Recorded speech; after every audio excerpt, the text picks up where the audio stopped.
Hello everyone.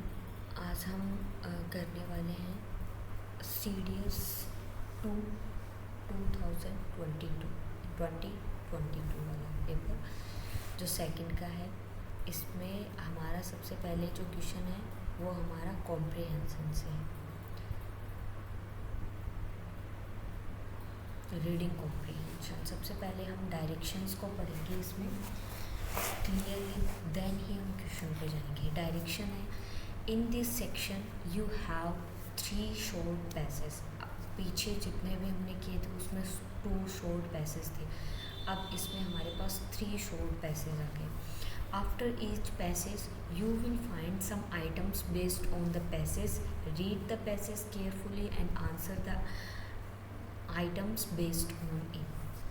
तो सबसे पहले हम पढ़ेंगे, वही सेम रहेगा। हम सबसे पहले क्वेश्चंस को पढ़ेंगे, देन हमारे जो सोर्स पैराग्राफ है उसको हम अच्छे से पढ़ेंगे। फर्स्ट क्वेश्चन है इसमें, China's objective of singing a security pact with Solomon Island is. First option है to contribute in ensuring security in the Pacific, to extend its territory, to develop Solomon Island, या फिर fourth option to provide financial aid in enhancing security measure in the Pacific. तो इनमें से कोई भी हो सकता है, वो पैसेज पे डिपेंड करेगा। लेकिन अभी हमने पढ़ा है तो ये हमारे माइंड में रहेगा कि हाँ ये ऑप्शन थे, और चाइना की सिक्योरिटी और सोलोमन आइसलैंड से रिलेटेड एक हमारे पास क्वेश्चन था, तो उसमें से क्या हो सकता है। सेकेंड क्वेश्चन है, the pact symbolizes China doctrine of. First option है कि चाइना का जो डॉक्ट्रिन्स वाला जो पैक्ट है वो किसको सिम्बोलाइज करता है। Advancing financial support to countries. Second option, development of security forces wherever needed, advancement of defence technology. And fourth option है principles of peace coexistence. तो ये चाइना के डॉक्ट्रिन के बारे में है सेकेंड क्वेश्चन। अब थर्ड है, which one of the following is impelled by the Beijing would not seek to become a global hegemon. अब इसमें पूछा है कि बीजिंग से रिलेटेड है, बीजिंग क्यों नहीं सीख कर सकता, क्यों नहीं फाउंड नहीं कर सकता बिकेम ए ग्लोबल हीजोमोन की तरह। तो फर्स्ट ऑप्शन है Beijing would inspire to become a strong ruler रहा है। Beijing is ambitious of becoming a super power. Beijing is not aspiring to have control over the world. Beijing will play an important role in world politics. तो ये वाले options हैं, इनमें से हम passage पे देखेंगे कौन सा डिपेंड करेगा। What does square with the idea, ये एक हमारा पूरा फ्रेज है जो पैसेज में हमें मिलेगा। इसका मीन क्या है। Imply in the passage having multiple ideas, not in agreement with the ideas, imposing personal view on others, और agreeing with the multiple views. Then fifth question है इसमें, what does strategic foothold imply in the passage, validatory, planned access, legitimate passage और सेशनेट routes. तो इनमें से कौन सा option होगा वो हमारे पैसेज पे डिपेंड करेगा। तो एक बार अच्छे से पैसेज को पढ़ते हैं। China's government announced on April 19 that it had signed a landmark security pact with the Solomon Island। के साथ उसने क्या की थी, एक लैंडमार्क के सिक्योरिटी का पैक्ट दिया था। तो इसमें सीधा ही दिख रहा है कि चाइना की ऑब्जेक्टिव सिक्योरिटी सोलोमन के साथ थी। तो वो क्या क्या करना चाहती थी। Evoking concern from Australia and US, the agreement is the first of its kind that China has agreed with any country and underlines its ambition to play a security role in the Pacific। अब जो main role आया है वो इसमें आया है security से related.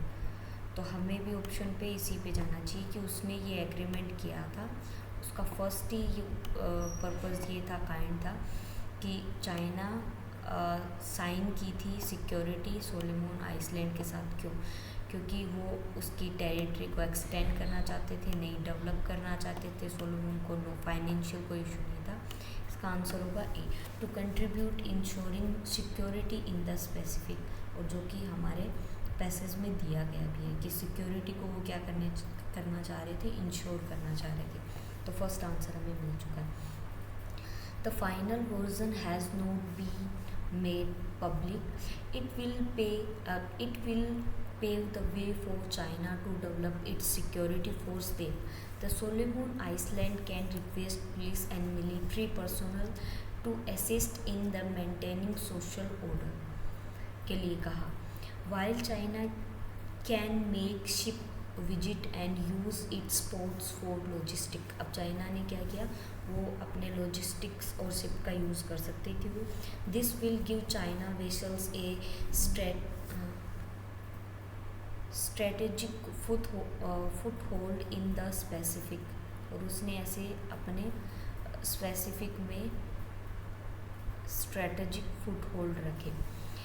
In a region close to Australia and Guam where the US has a naval base, both countries unsurprisingly expressed concern with the Washington, even dispatching a senior official to the Solomon Islands, who will take up the pact as well as plan to reopen the US embassy there.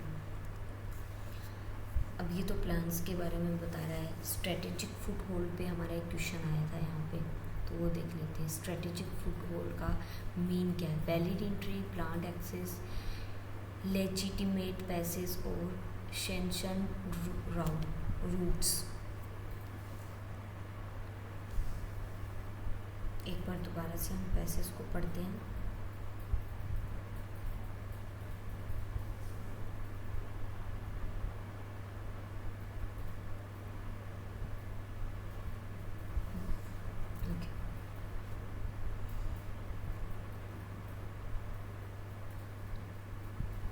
यहाँ पे देखो, इसने कहा है कि both country अनसरप्राइजली expressed कर रही थी इस कंसर्न को विथ वॉशिंगटन के साथ। इवन सॉरी, ये तो ऊपर है ना। दिस विल, यह देना चाहते थे चाइना स्पेशल को एक strategic foot hold in the specific ocean में। स्पेसिफिक ओशन में क्या देना चाहते थे? वैलिड एंट्री देना चाहते थे, या प्लान को एक्सेस करना चाहते थे, या फिर लेजिमेंट पैसेज करना चाहते थे, या रूट्स को क्या करना चाहते थे, उनके लिए open. In the specific in a region close to Australia and comes where the USA, मतलब यहाँ पे उस रीजन को क्लोज किया था, तो उस रीजन को वो ओपन करना चाह रहे थे। जो उन्होंने, चाइना ने जो प्लान बनाया था उसको वो एक्सेस करना चाह रहे थे। तो आंसर हमारा हो जाएगा इसमें बी। जो क्वेश्चंस के आंसर आ चुके हैं हमारे पास। देन नेक्स्ट है, the significance of the pact extend beyond the immediate region security concern in the Pacific. The Solomon Island government said the agreement does not imply China will build up a base there. और Solomon Iceland government का कहना था, उनका वो agree नहीं थे इस पे कि चाइना उस पर इम्प्लाई करे या कुछ भी बिल्डअप करे। द पैक्ट डज, वो जो भी पैक्ट था उसका करने का था। How we're relate to a second की पिलर ऑफ चाइना और पीसफुल राइज डॉक्ट्रिन। उनका मानना था कि पीसफुल तरीके से उस डॉक्ट्राइन, मतलब जो रूल्स है उसको कर पाए, जो कि which was as a popularised by Panchsheel और the 5 principle of peaceful coexistence को क्या कर रहे थे, पॉपुलर बना रहे थे, पंचशील। तो इसमें से जो हमारा चाइना का डॉक्ट्रिन किसको सिंबलाइज कर रहा था? एडवांसिंग फाइनेंशियल सपोर्ट को नहीं, development of security force wherever needed, जहाँ पे भी नीड था सिक्योरिटी का। No advance of defence technology, ऐसी कुछ बात इसमें की नहीं की है। ये था हमारा, इसमें दिख भी रहा है कि वो क्या करना चाह रहे थे, 5 प्रिंसिपल ऑफ पीस को एग्जिस्टेंस करना चाहते थे। तो प्रिंसिपल ऑफ पीस को एग्जिस्टेंस, इसमें आंसर भी दिख रहा है, तो आंसर नंबर डी हो जाएगा। देन नेक्स्ट है हमारा the non interference in the internal affairs of the other countries, the development of security force in a foreign country, में वो डेवलप करना चाह रहे थे अपनी सिक्योरिटी को।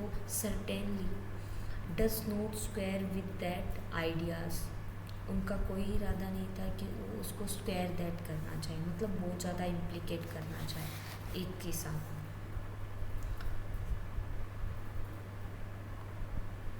तो ऐसा कुछ आया था, स्क्वायर विद दैट आइडिया।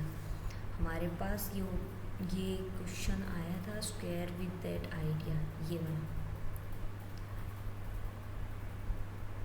और क्वेश्चन नंबर 4, इसका मतलब है वो does square with the ideas का मतलब होता है कि और वो तुरंत ही वो चाह रहे थे कि एकदम से सब कुछ हो जाए। तो वो किसको इम्प्लाई कर रहा है, द मल्टीपल हैविंग आइडियाज़ को, no not in agreement with the ideas को। इसका मतलब ये है कि square with the that ideas, square का मतलब होता है कि मल्टीपल में बहुत सारे हो जाना, लेकिन सेम मीनिंग तो निकलता नहीं, हमें भी पता है। तो इसीलिए सेम मल्टीपल तो हो रहा है लेकिन सेम मीनिंग नहीं निकलेगा, तो फर्स्ट तो कट हो गया। Imposing personal view on other, तो व्यू तो किसी पे दिखाई नहीं रहे हैं, वो अपना खुद का क्या करना चाह रहे हैं, स्टेब्लिशमेंट करना चाह रहे हैं। एग्री विद मल्टीपल व्यू, सीधा मीनिंग बिल्कुल भी। Note in agreement with the ideas, कि वो साथ में ही क्या चाह रहे हैं कि फॉरेन कंट्री को वो की सिक्योरिटी है उसको डेवलप करे, और किसी भी एग्रीमेंट के लिए या कोई भी एग्रीमेंट उस पर कोई भी मतलब नेगेटिव चीज़ ना है, क्योंकि उसने नोट पहले से ही लगा दिया। नोट पहले से ही है कि वो एकदम से ही चाह रहे थे कि उसको जल्द से जल्द किया जाए। Note in agreement with idea, इस आइडिया पे कोई एग्रीमेंट नहीं चाहिए, सीधा ही हमें डेवलप करना। Answer number B, China has already begun to do so elsewhere, China already start कर चुका था। Albeit on a limited scale पे, चाइना's past commitments on military base and non-interference were intended to show the world Beijing would not seek to become a global hegemon. Its favorite terms of describe the USA.